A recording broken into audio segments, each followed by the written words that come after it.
दिन बुद्ध समय पर सभा में पहुंचे। परात शिष्य उन्हें देखकर चकित हुए, क्योंकि आज पहली बार वे अपने हाथ में कुछ लेकर आए थे। करीब आने पर शिष्यों ने देखा कि उनके हाथ में एक रस्सी थी। बुद्ध ने आसन ग्रहण किया और बिना किसी से कुछ कहे वे रस्सी में गांठ लगाने लगे।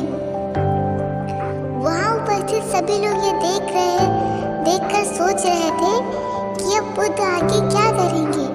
तभी बुद्ध ने सभी से एक प्रश्न किया, मैंने इस रस्सी में 3 गांठें लगा दी हैं।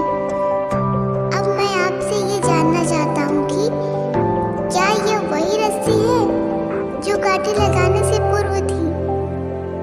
एक शिष्य ने उत्तर में कहा, गुरुजी, इसका उत्तर देना थोड़ा कठिन है।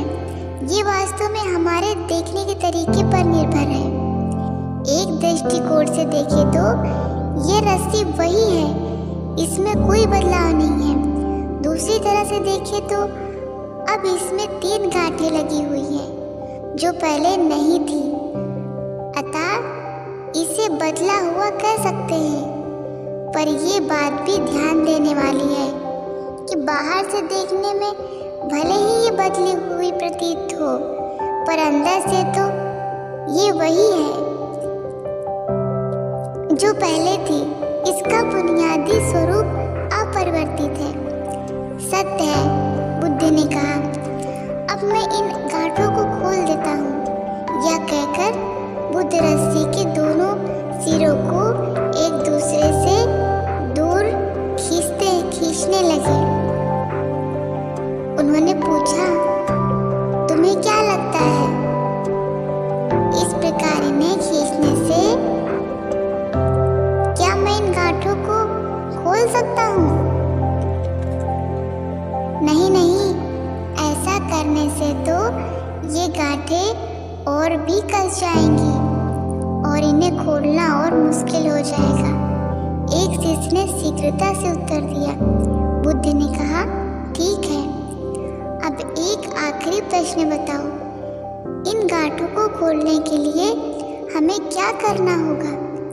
शिष्य बोला, इसके लिए हमें इन गांठों को गौर से देखना होगा ताकि हम जान सकें कि इन्हें कैसे लगाया गया था और फिर हम इन्हें खोलने का प्रयास कर सकते हैं। मैं यही तो सुनना चाहता था। मूल प्रश्न यही है कि जिस समस्या में हम कसे हैं और फंसे हुए हैं, वास्तव में उसका कारण क्या है? बिना कारण जाने निवारण तो असंभव है। मैं देखता हूँ कि अधिकतर लोग बिना कारण जाने ही निवारण करना चाहते हैं। कोई मुझसे ये नहीं पूछता कि मुझे क्रोध आता है। लोग पूछते हैं कि अपने क्रोध का अंत कैसे करूं। कोई यह नहीं प्रश्न करता कि मेरे अंदर अहंकार का बीज कहाँ से आया। लोग पूछते हैं कि मैं अपना अहंकार कैसे खत्म करूं। प्रिय शिष्यों, जिस प्रकार रस्सी में गांठें लग जाने पर भी उसका बुनियादी स्वरूप नहीं बदलता, उसी प्रकार मनुष्य में भी कुछ विकार आ जाने से अंदर से अच्छाई के बीज खत्म नहीं होते। जैसे हम रस्सी की गांठें खोल सकते हैं, वैसे ही मनुष्य की समस्या भी हल कर सकते हैं। इस बात को समझो कि जीवन है तो समस्या भी होंगी। जीवन है तो समस्या भी होंगी ही, और समस्या है तो समाधान अवश्य होगा। आवश्यक है कि हम किसी भी समस्या को अच्छी तरह से जानें, निवारण करें। और अगर हम कारण को जान लेंगे तो निवारण स्वतः ही प्राप्त हो जाएगा।